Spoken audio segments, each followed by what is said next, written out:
ketika menginterpretasi sebuah gambaran EKG itu dasar keilmuannya sama teman-teman ya, di dua. Ada interpretasi EKG dasar, dan kedua adalah interpretasi miscellaneous EKG. Nah, interpretasi dasar EKG itu nanti ada yang standarnya 7 poin, ada yang 8 poin, ada yang 9, dan ada yang 10. Ya, tapi kita nanti gunakan yang 8 poin interpretasi EKG dasar. Sampai dengan hit kedua adalah menilai ada tidaknya kelainan EKG yang diakibatkan oleh faktor eksternal dari jantung. Contoh, pada elektrolit yang tidak balance, hiperkalemi, hipokalemia berat, ya, hiperkalsemi.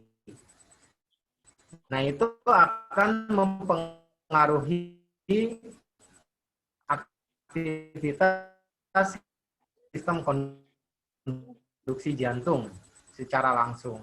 Bahkan bisa muncul hiperkalemia berat atau kondisi hipotermi yang mempengaruhi ya. Nah, itu poin itu nanti akan kita bahas ya, bahasannya di miscellaneous EKG, yaitu materi terakhir. Nah, tapi fokus untuk malam ini adalah kita akan menginterpretasi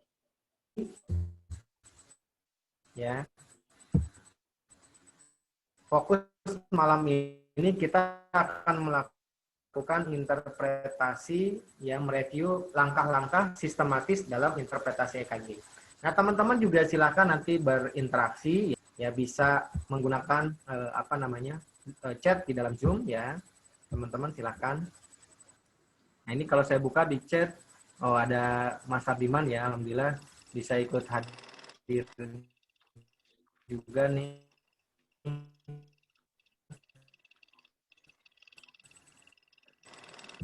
Dari Aceh. Ya. Pak Teten, selamat malam. Malam, lanjut. Yang mungkin pada malam hari ini, Pak, mungkin malam ini masih belum bisa bergabung teman-teman ya, nggak apa-apa. Nanti kita sudah rekam Zoom ini, nanti bisa kita share di YouTube channel Matador Training Academy. Teman-teman juga yang belum subscribe, ya silakan subscribe channel Matador Training Academy. Ya, admin biasanya sering share di sana video-video edukasi, ya video jadi mudah-mudahan channel Matador Training Academy nanti bisa terus berkembang ya, guna peningkatan tentunya kapasitas dari kita semua. Baik teman-teman sejawat yang luar biasa, di sesi yang kedua ini saya akan mereview kembali ya, sistematika dasar interpretasi EKG, karena memang ada beberapa yang japri ke saya teman-teman peserta untuk minta direviewnya. Salah satunya melalui media Zoom ini, coba kita review lagi bagaimana sistematika dasar interpretasi EKG.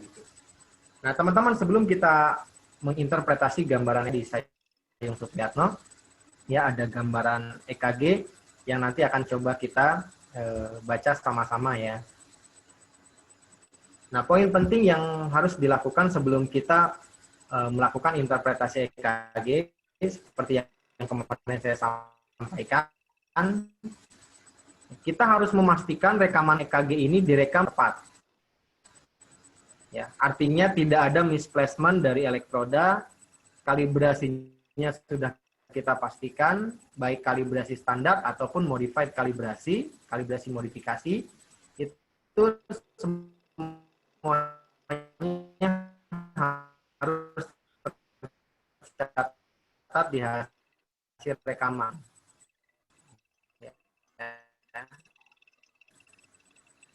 Kemudian kita harus memastikan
Oke, teman-teman mohon maaf ya. teman-teman mohon maaf ya.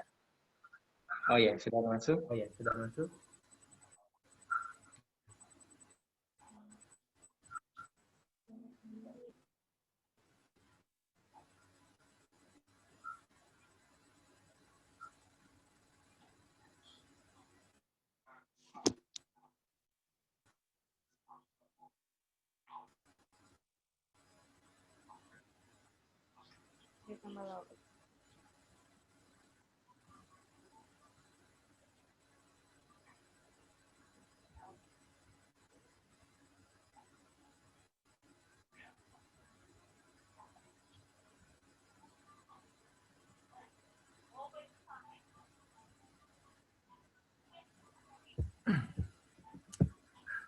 Oke, teman-teman mohon maaf sekali ya, karena kebetulan di tempat saya di luar sedang gerimis.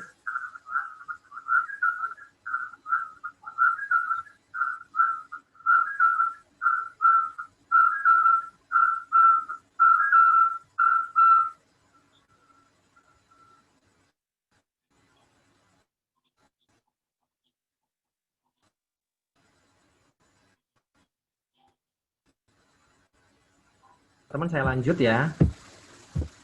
Oke, jadi sebelum kita memulai melakukan interpretasi pada gambaran EKG, teman-teman ya, yang harus kita pastikan tadi gelombang EKG-nya itu harus smooth.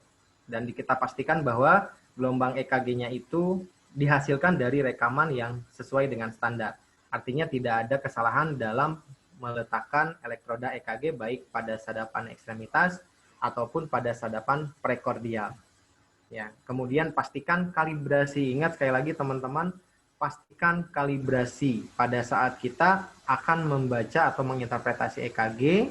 Ya, apakah rekaman ini dikalibrasi dengan kalibrasi standar? Kalibrasi standar itu berarti kecepatan 25 mm per second dan amplitudonya adalah 10 mm. Teman-teman wajib melihat nilai kalibrasi perekaman pada saat kita akan menginterpretasi EKG. Ya, karena bisa saja nanti kalibrasi dari mesinnya itu ternyata dirubah menjadi kalibrasi yang bukan standar. Contoh, untuk kecepatannya bisa saja nanti dibuat 10 mm per second, atau 12,5 mm per second, atau 50 mm per second. Nah, itu nanti akan mempengaruhi terhadap nilai satu kotak kecil. Ya. Demikian halnya juga untuk amplitudo. Sehingga teman-teman harus memastikan kalibrasinya itu direkam pada kalibrasi yang mana. Ya. Nah, setelah itu baru kita masuk dengan sistematika interpretasi EKG. Nah, ini dia. Teman-teman, kita akan menggunakan 1, 2, 3, 4, 5, 6, 7, 8 poin interpretasi dasar. Ya. Yang pertama, kita akan menentukan bagaimana regularitas dari irama jantung. Nah, regularitas irama jantung kita lihat kemarin dari interval RR. Jadi teman-teman, ya ini gambaran EKG-nya contoh ya.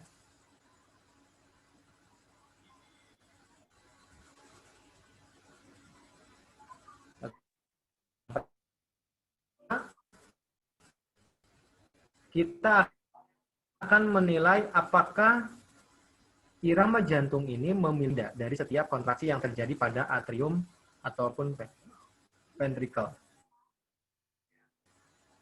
Ya, karena normalnya aktivitas irama jantung itu harus ritmik, harus berirama, ya harus teratur. Oke, ini contohnya teman-teman ya. Menilai irama itu harus dilakukan pada lead yang direkam panjang. Di sini teman-teman kita lihat contoh di lead 1. Lead 1 ya, jaraknya sampai ke AVR ini adalah 3 detik.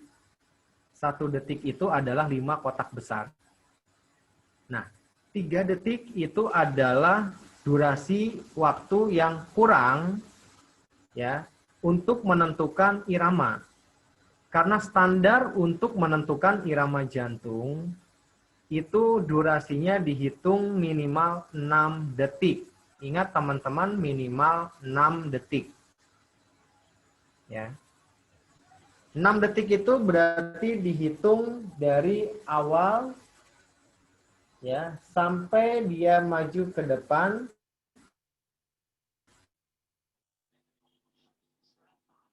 itu sepanjang 30 kotak besar. Karena tadi 1 detik itu ada 5 kotak besar kalibrasi standar. Nah, kebetulan ini yang direkam ya, yang direkam dengan menggunakan ya.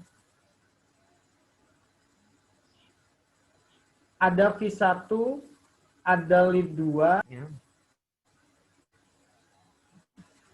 Jadi yang harus teman-teman gunakan itu lead berapa?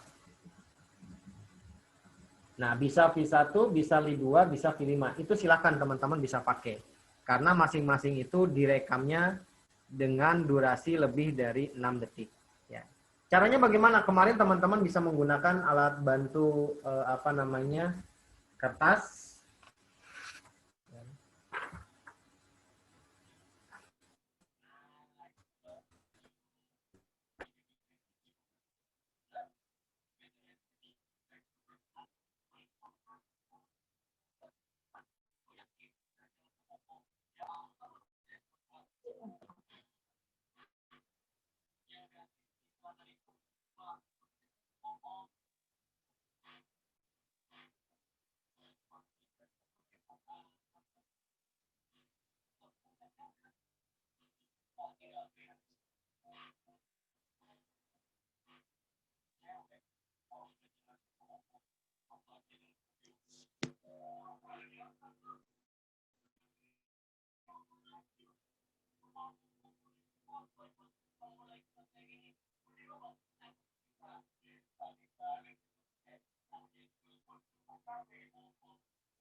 Ya, mohon maaf teman-teman, saya kembali lagi ya.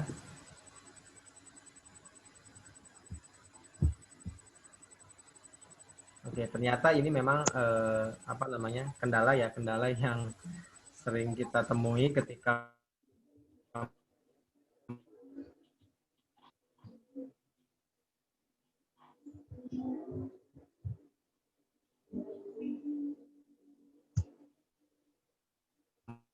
melakukan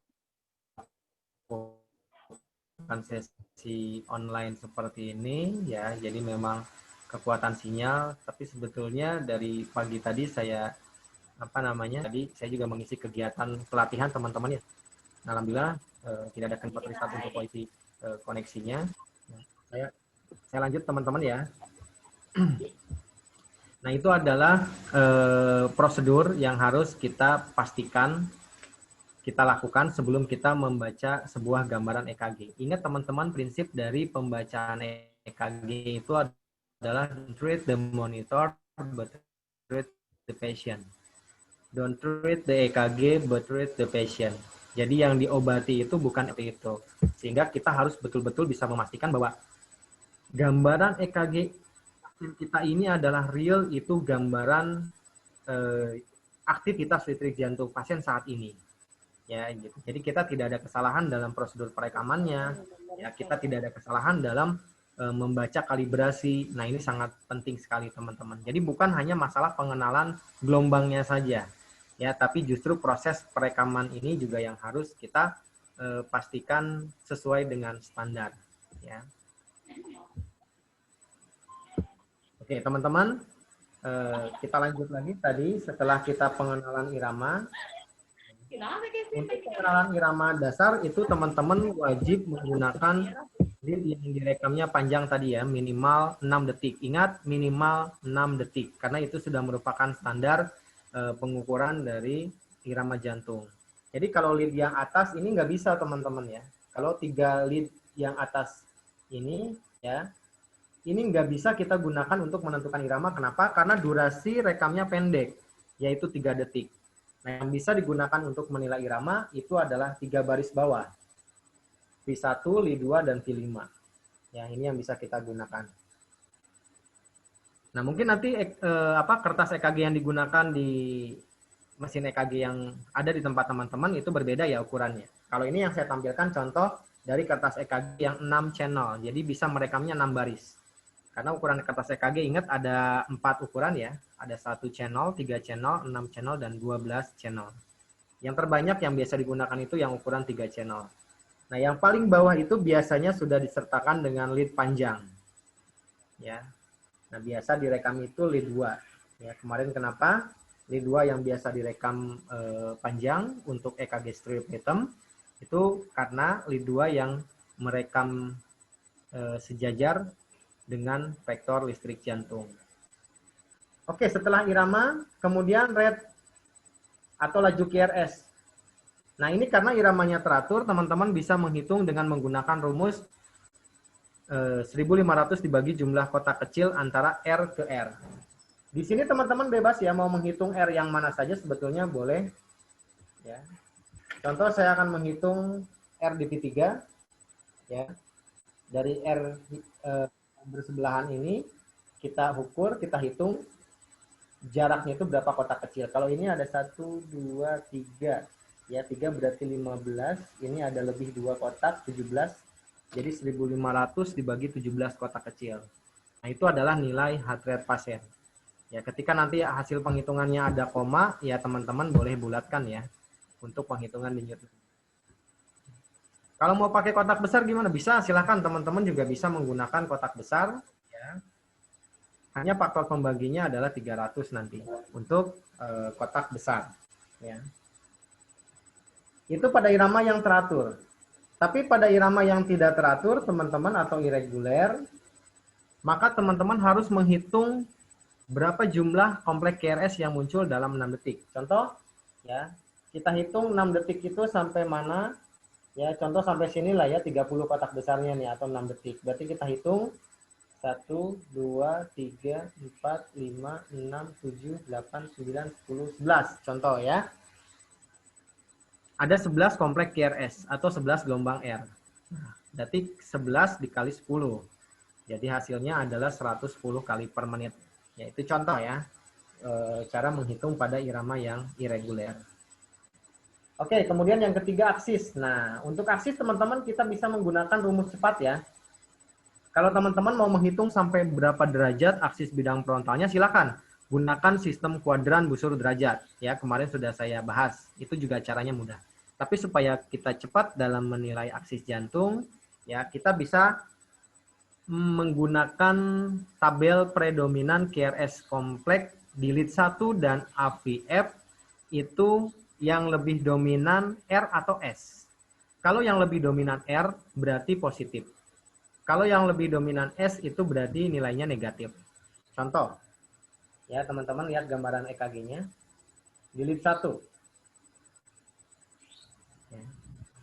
Di lead 1 ini dominan gelombang R atau gelombang S yang ke bawah atau Q. Kalau kita lihat di sini tentu adalah gelombang R yang dominan. Nah, kalau gelombang R yang dominan itu sudah pasti di lead 1 adalah positif nilainya. Mau positif berapapun sebetulnya. Kalau ada nilainya. Yang terpenting kita dapatkan nilainya positif. Bahkan nilai 0 pun itu adalah bisa positif ya untuk kita dapatkan. Contoh ketika R-nya 5, S-nya 5 ke bawah, berarti kan 5 dikurangi 5 itu hasilnya 0. Nah, ini 0 juga adalah posisinya itu bisa kita buat positif. Lead 1 positif, kemudian kita lihat AVF dominannya positif atau negatif. Nah, ini lead AVF. Teman-teman, kita lihat yang lebih dominan adalah gelombang R. Bahkan di sini gelombang S dan Q-nya tidak ada. Ya. Nah, jadi di lead 1 positif, di AVF positif, kalau teman-teman lihat di slide saya tentang pembahasan aksis, ya, lead 1 positif, AVF positif, maka nilai aksisnya berada di kuadran normal. Ya. Normal aksis itu antara minus 30 derajat sampai positif 120 derajat. Kemudian contoh yang lain saya berikan aksis. Ya. Nah, jika di lead 1-nya dominan gelombang S atau Q, berarti nilainya negatif ya teman-teman. Kemudian di AVF-nya ternyata nilainya positif. Nah, jika di lead 1 negatif, di AVF positif, kemungkinan besar aksisnya RAD. Ya, right aksis deviasi.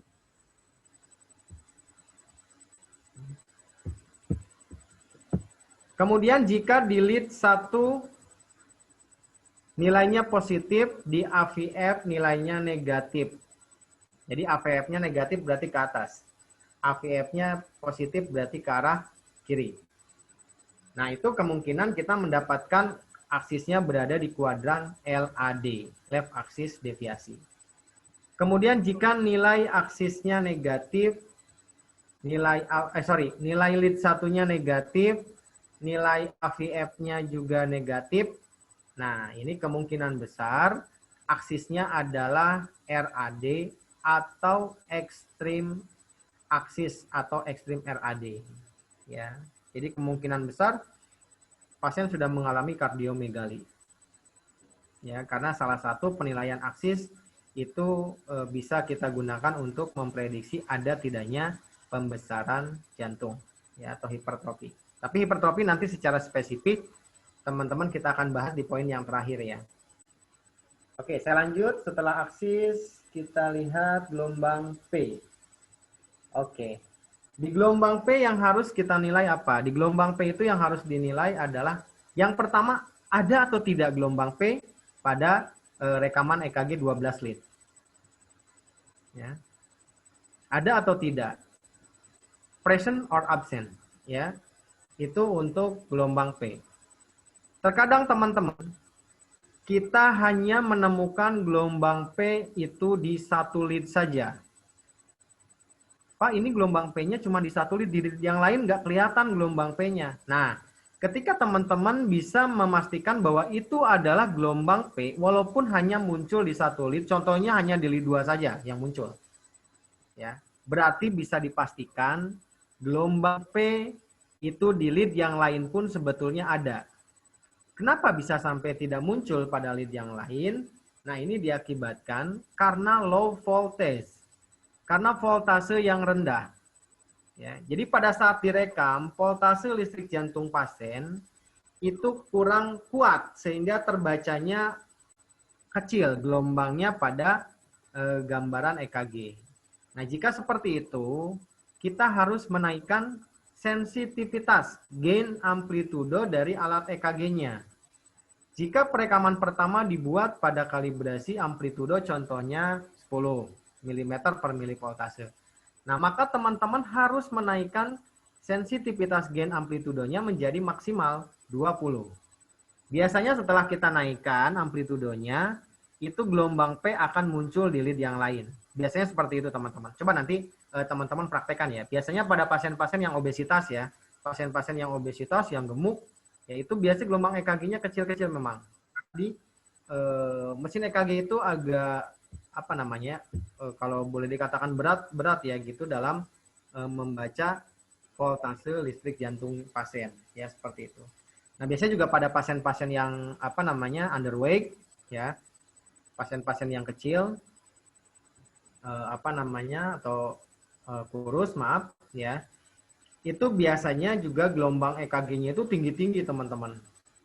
Ya, kadang bisa diinterpretasi, wah jangan-jangan ini ada hipertrofi ya, ada hipertrofi ventricle. Karena kalau kita lihat gelombang R-nya tinggi gitu. Padahal memang pasiennya kecil ya gitu. Badannya kurus. Nah, itu beberapa contoh nanti di lapangan teman-teman yang bisa kita temukan ya. Oke, yang pertama itu ada atau tidak gelombang P. Kemudian kita ukur lebar dan tinggi. Ya. Lebar kita gunakan kalibrasi kecepatan, nilai satu kotak kecilnya. Tinggi kita gunakan kalibrasi amplitudo. Yang standar untuk lebar itu 0,04 second, satu kotak kecil.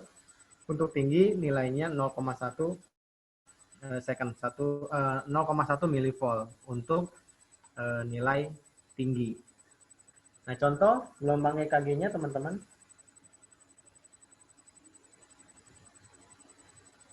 Nah, sekarang kita hitung lebar gelombang P-nya. Nah, lebar gelombang P-nya ini ada dua kotak kecil, ya.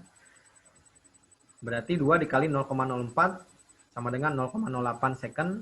Ya, kalau secara nilai standar dari gelombang P 0,08 itu masih kategori dalam batas normal. Karena gelombang P itu nilai normalnya tidak lebih dari 0,12 detik maksimal. Ya. Jadi, nah seperti ini juga sebetulnya teman-teman nanti bisa kita langsung interpretasi terkait dengan kemungkinan adanya hipertrofi atrium. Ya. Makanya untuk menilai gelombang P, teman-teman bisa menggunakan lead 1, lead 2, ya untuk disadapan dan V1 untuk disadapan prekordial. Karena biasanya kemunculan dari gelombang P pulmonal dan P mitral itu ada pada lead 1, lead 2, V1 atau V2. Ya, jadi kita bisa menggunakan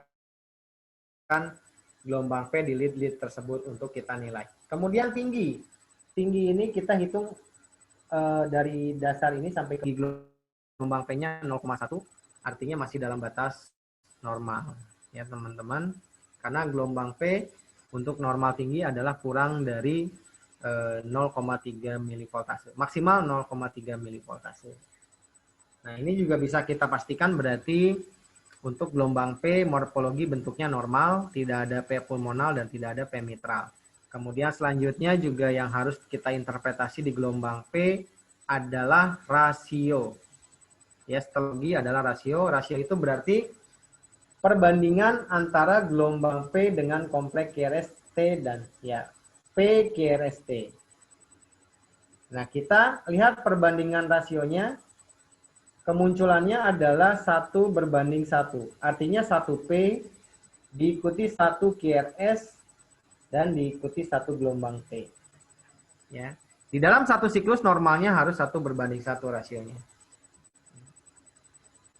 Nah, jika rasionya 1:1 itu berarti bisa kita pastikan iramanya berasal dari nodus sinus. Itulah kenapa disebut dengan irama sinus.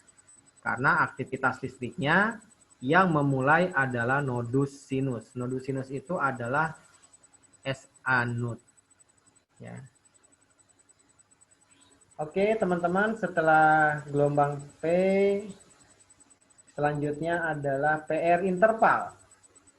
Nah, di sini PR interval nilainya 0,12 detik. Ya, kita lihat cara penghitungannya. Nah, ini contoh gelombang P-nya, teman-teman ya.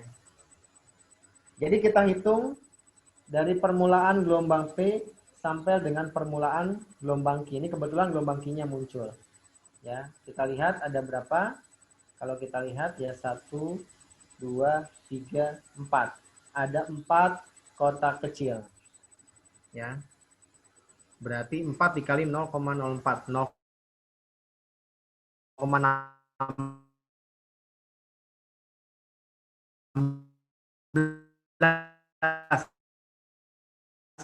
ya,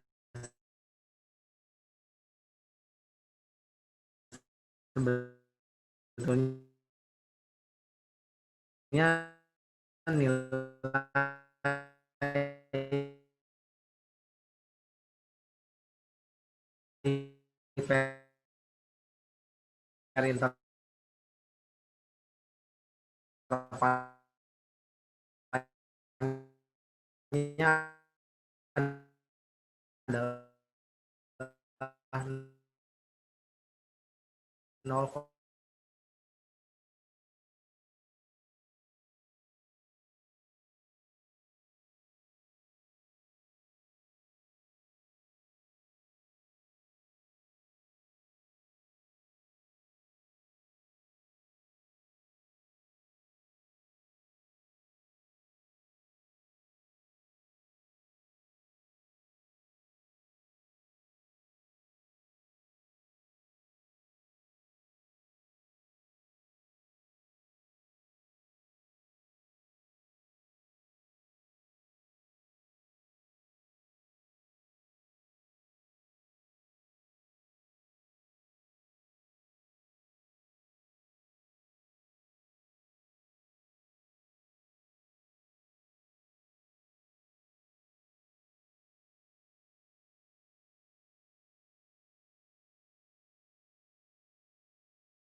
Oke, teman-teman, saya lanjut di akun saya yang satu lagi ya di sini ya.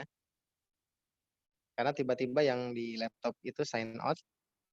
Ya mudah-mudahan ini masih bisa terdengar jelas ya dari apa namanya perangkatnya teman-teman.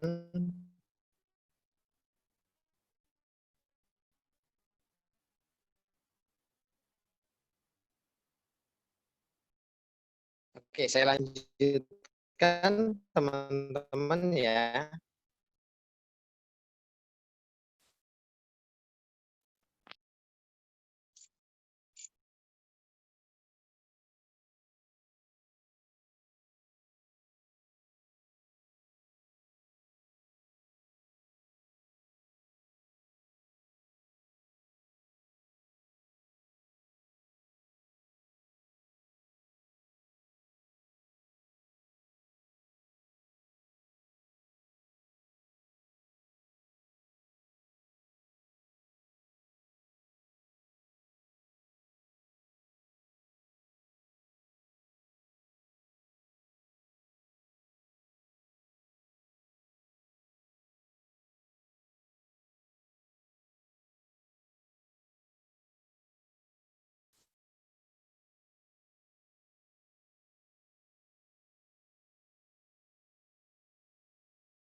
putus ya.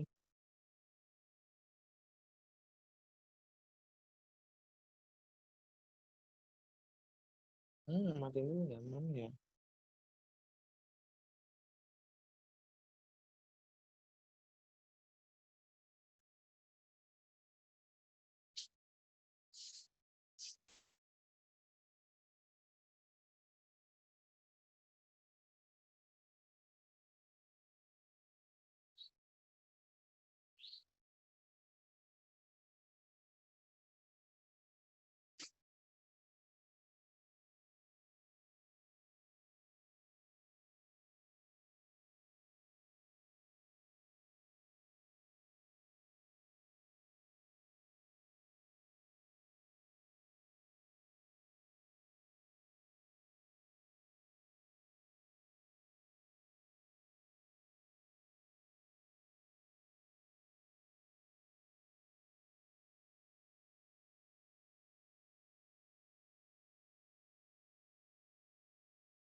saya nyamuk kemarin, tidak ada nyamuk.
Teman-teman, saya mohon maaf sekali ya, sepertinya sudah coba beberapa troubleshoot.